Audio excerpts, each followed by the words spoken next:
Before COVID-19 and the 2020 presidential election, which may seem like a lifetime ago now, there was another story that dominated the news cycle for days, months, and even years on end. That story, known as Russiagate, came back into focus with political implications for the 2020 election during a Senate Judiciary Committee hearing back on September 30th. The hearing was part of a Republican-controlled Senate panel review tasked with looking at the origins of the FBI's 2016 investigation of the Trump campaign and any possible coordination with Russia. President Trump has repeatedly referred to something he calls Obamagate. He has said it is worse than Watergate.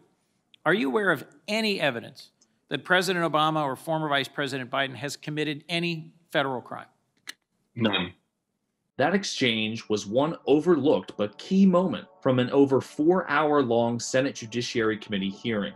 The question Senator Chris Coons, Democrat of Delaware, asked of former FBI Director James Comey pertained to President Trump's repeated attempts to rewrite the Russiagate scandal story into his own racist counter-narrative that cast President Obama as the villain and Trump as the victim, known as Obamagate. Obamagate. It's been going on for a long time. This was all Obama. This was all Biden. These people were corrupt. The whole thing was corrupt, and we caught them. What is the crime exactly that you're accusing him of? You know what the crime is. The crime is very obvious to everybody. They tried to overthrow a duly elected, forget about me, a duly elected president of the United States. But here's the thing. It was impossible for it to happen. This line of political attack and conspiracy against America's first black president has been something that Trump has repeatedly trotted out time and again in the last year in response to Russiagate. This is in large part to deflect from blame from his own rampant political corruption that had in recent months came into even greater focus ahead of the 2020 election, with the New York Times expose of his tax dodging and other recent reports specifically relating to Russiagate. For example, on August 18th, a bipartisan Senate Intelligence Committee released a nearly 1,000-page report further detailing evidence of an extensive web of contacts between the Trump campaign advisors and Russian government officials, along with other Russian nationals, during the run-up to the 2016 presidential election. The Senate Intel report also went to lengths to try to show further evidence of contacts between Trump campaign advisors and people linked to the Kremlin, including Trump campaign chairman Paul Manafort. Jeet here is a national affairs correspondent for The Nation magazine. He believes the political reaction to the report, along with others in the past like it, once again shows the clear divide of opinion on Russiagate between Republicans and centrist Democrats. Jeet believes it speaks to competing ideological worldviews within both parties that have played a role in shaping the politics of the recent 2020 election and beyond. Russiagate, as the way that the Democrats used it, was always a problem because it was a kind of, overblown narrative of Putin being the puppet master. Because the whole thing is that Trump was corrupt all along, that this is not an espionage case, this is a financial case, that he's someone who ran for president while having business dealings with many other countries. And it's kind of scandalous that an American president could have both business interests around the world and be conducting foreign policy. And the Democrats have never stepped up to the plate and made that critique, which is the actual real problem with Trump. But let's break down a few key points about Russiagate further. They are still important context for today. There were certainly legitimate connections between Trump campaign officials and Russians during the 2016 campaign that special counsel Robert Mueller found, but his final report did not say there was outright collusion between the two. According to public records analyzed by the New York Times back in 2019, there were, however, at least 17 Trump associates known to have contacts with Russia and/or WikiLeaks during either the Trump 2016 campaign or the presidential transition process. At the same time, the Russiagate story allowed the Democrats to critique Trump without actually critiquing larger systems of power at play, such as the national security state, CIA, FBI, etc., or looking into their own failures that led the Democrats to an electoral defeat in the 2016 presidential election. Furthermore, the Democratic Party's xenophobic rhetorical attack against Russians posing as real patriotism pitted against Republican and Trumpian callousness, has made it so that Russiagate is an impenetrable mess of a story. This is in large part why this story hasn't hit the American public in the way that it should, and why we at The Real News see fit to take the Russiagate story and its aftermath head-on as part of our 2020 election coverage. With that in mind, one of the key points missed by the mainstream media about Russiagate is that the Democrats also took the story way too far on a number of occasions with made-up or factually flimsy scandals relating to it. Moscow Mitch won't even let the Senate take a vote on it. That is un-American. The Kentucky Democratic Party rolling out its new line of Moscow Mitch merch targeting Mitch McConnell. Just say "Niet" to Moscow Mitch, buttons, stickers, T-shirts, even a brown Cossack hat. Christopher Steele's dossier, where he claims that there was a tape where prostitutes urinating on the hotel bed. Is the tape real is what I'm saying. Yeah, Christopher David Steele, who wrote the dossier, has been telling associates that he thinks when it comes to that particular allegation, it's 50-50. I mean, it is incredible that we're having this conversation about half the time about golden showers. I don't know whether the current president of the United States was with prostitutes peeing on each other in Moscow in 2013. It's possible. In doing so, the Democrats gave legitimacy to Trump's undermining of the facts of Russiagate, allowing him to say things like this. It's a witch hunt. There is absolutely no collusion. It's all a hoax. It's the single greatest witch hunt in American history, probably in history. But they can make anything bad because they are the fake, disgusting news. The entire thing has been a witch hunt. The Democrat hoax. It was an excuse for losing the election. The Democrats' over-exaggeration of the facts of the Russiagate story undermined their legitimacy at a critical time, while giving Trump the political cover and false equivalence necessary in order to muddy the waters of public opinion further during the 2020 election cycle. In light of this reality, the president's rhetorical focus has at times shifted to re-engineering the Democrats' Russiagate narrative into his own racist conspiracy, Obamagate. Using this story, Trump has tried to damage the standing of the Democratic Party nominee for president, then vice president under the Obama administration, and now President-elect Joe Biden. There was great lawlessness in the Obama administration. They spied on our campaign illegally. And if you look at all of the things and all of the scandals they had tremendous lawlessness. According to National Affairs correspondent Jeet Heer, it's important for historical context to note that Trump's racist characterization and use of Obamagate in 2020 is in its totality fundamentally built on the same ideological framework as birtherism, a conspiracy theory that put Trump on the U.S. political map back in 2011. I want him to show his birth certificate. There's something on that birth certificate that he doesn't like. I'm starting to wonder myself whether or not he was born in this country. And if he wasn't born in this country, which is a real possibility, then he has pulled one of the great cons in the history of politics. He could have been born in Kenya and gone over to the United States, and everybody wants to be a U.S. citizen. A lot of people do not think it was an authentic certificate. How can you say that if this... You won't report it, Wolf. His mother was not in the hospital. There were many other things that came out. Jeet also points to how and why Trump tries to use birtherism time and again, regardless of how racist the idea truly is. With birtherism, that has become his sort of one rationale. It's not, the people who support Trump know all his faults. They know that he lies. They know he's a kind of venal character, but he's not Obama. And it's, in some ways, that's the core of racism, the idea that the worst white man is better than the best black man. And that is what Trump is selling. Trump has in recent months been bringing this exact same racist birtherism trope back and applying it to Kamala Harris in the run-up to the 2020 election. Even more recently, Trump and officials from his campaign have sought to use the birther tactic against Minnesota Congresswoman Ilhan Omar, an action unquestionably putting her life in danger after previously seeing a number of high-profile death threats from individuals linked to the far right. How about Omar of Minnesota? He's telling us how to run our country. How did you do where you came from? How is your country doing? She has total disrespect for our country.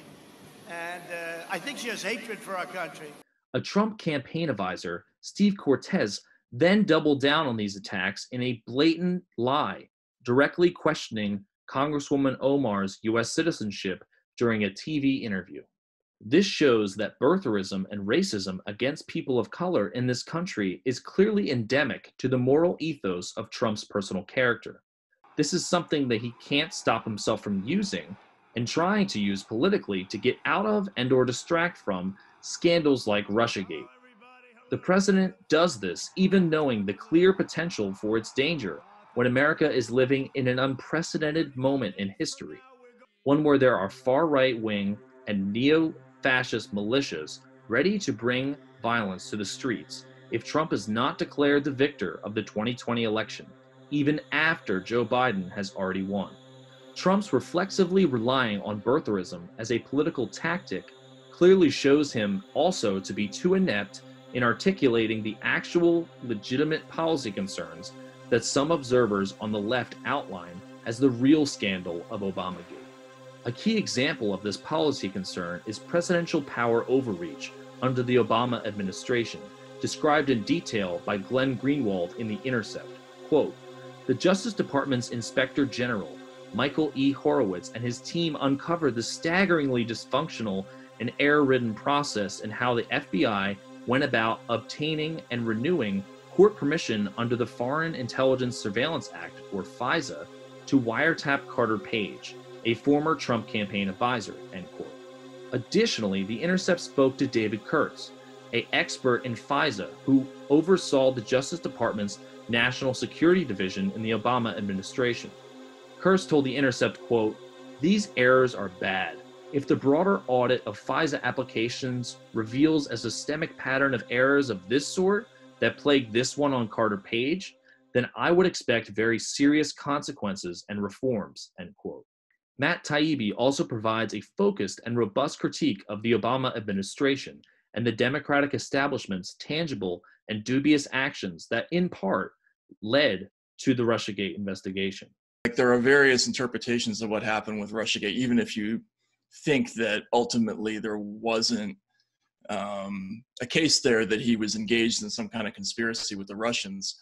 You could see it as a real investigation, a genuine investigation that kind of got out of control. Either way, what we're talking about ultimately is the misuse of sort of warrantless surveillance authority and counterintelligence power to investigate a presidential candidate and then a president-elect and then a president for political reasons. And it's whether you want to say it's Obamagate and a massive conspiracy, or whether you want to just say that it's, a hugely unethical and dangerous episode of intelligence overreach, is kind of depends on your perspective on how this whole thing got started. And I think there's still a lack of clarity a little bit on that score. These legal concerns are important because while Obama exercised and expanded executive powers of the presidency, those expanded powers helped give Trump the authoritarian toolkit he is using today to suppress people of color, call the military into the streets against protesters, continue drone warfare, deport undocumented immigrants, spy on Americans around the world, and undermine the 2020 presidential election. Taibbi believes this kind of behavior has been normalized by the two previous presidential administrations and has further empowered Trump to use the same authoritarian tactics during his presidency. The core part of the Obamagate scandal is this idea of the overuse of the unmasking power of the intelligence agencies to use foreign surveillance powers to spy on Americans, right? That actually was controversial before Russiagate happened. There was a review that was ordered by the NSA in early 2016, but we've since had significant evidence that the number of searches, what they call about searches, where people make use of the FISA power to look for intelligence that involves Americans or surveillance that involves Americans, that escalated also under Trump.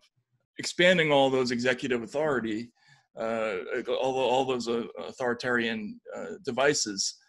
We just handed all those gifts to Trump. People are always complaining about Trump's authoritarianism, and nobody asks, well, where do he get all that authority? And a lot of it, frankly, came from a bipartisan tradition of always trying to give the executive more authority. But for the most part, this has been a snowballing problem, and what the end result was, when Donald Trump got elected, the president of the United States had just massive powers. Collectively, the scandals we have discussed here, Russiagate and Obamagate, and their political fallout have also played a key role in creating a more complicated and challenging landscape for U.S. foreign policy. The foremost dangerous and partially overlooked of these challenges is that once again the U.S. has been led to the brink of a new Cold War and increased potential for military confrontation in a number of regions with one of the world's most nuclear-armed states, Russia. On August 25th in eastern Syria, a number of U.S. troops were injured in a collision with a Russian military convoy. U.S. military officials told CNN that, quote, Russian vehicles apparently deliberately collided with the American vehicle, causing the crew to suffer, quote, concussion-like injuries, unquote. As many as 4 Americans may have been injured, according to reports. Additionally, in early August of this year, U.S. forces came under fire from Russian Syrian allies. And back in 2018 as well, according to Politico, there was a bloody 4-hour-long battle between American commandos in Syria, killing somewhere between 200 and 300 pro-government forces backed by the Russians, including a few documented Russian mercenaries from the Wagner Group. These numerous and expanding new incidents of increased military confrontation between the U.S. and Russia are certainly not solely caused by the tension related to Russiagate. There are a number of other complex geopolitical factors at play. But the key point still remains that the increased tension between the two nuclear-armed states is not abetted in any way by the geopolitical fallout and tension of Russiagate. If anything, Russiagate has made it harder for the U.S. to negotiate with Russia regarding key issues of global security and stability, such as close proximity of U.S. and U.S. troop deployments in the Middle East. Additionally, on Tuesday, November 24th, just as we were finishing production on this Real News special report, The Guardian reported that, quote, a Russian warship has allegedly threatened to ram a U.S. destroyer during a rare naval standoff between the two countries in the waters off Russia's Pacific coast, end quote. Russiagate was a political gambit. All these accusations against Russia and for meddling in our election and describing them as this international menace that needs to be, opposed by every civilized country in the world. That's a very, very scary thing to do when you have Russian and American troops literally right across the river from each other, like with the Euphrates River, when they're policing parts of the Middle East close to each other. Their planes are flying close to each other. They're in each other's airspace. There's always been an understanding that we have to be very, very careful about how far we push things, because these countries have thousands of nuclear weapons aimed at each other. One wrong move here could have resulted in Armageddon. Nuclear treaties have also been complicated by Russiagate and its fallout. Last year, in 2019, the U.S. pulled out of the Intermediate Range Nuclear Forces Treaty, otherwise known as the INF. The treaty, going back to 1987, banned missiles with ranges between 500 to 5,500 kilometers. It was initially signed by Soviet leader Mikhail Gorbachev and U.S. President Ronald Reagan. In 2018 and 2019, both NATO and the U.S. jointly accused Russia of violating the INF treaty by specifically deploying a new type of cruise missile, which Moscow has since vehemently denied. But that's not the only nuclear agreement that could be gone in the near future. According to Defense News, quote, if President Trump doesn't extend the new Strategic Arms Reduction Treaty, the only remaining U.S.-Russian arms control pact, or succeed in negotiating a replacement treaty, it will expire on February 5th. That's just 16 days after Trump begins his second term or his successor is sworn into office, end quote. Even more recently, these matters of nuclear weapons and increased Russiagate tension have become further complicated. According to officials speaking with CNN, the outgoing lame duck Trump administration has a plan to, quote, set so many fires that it will be hard for the Biden administration to put them out, end quote. A scorched earth foreign policy for an already unprecedented and unstable time.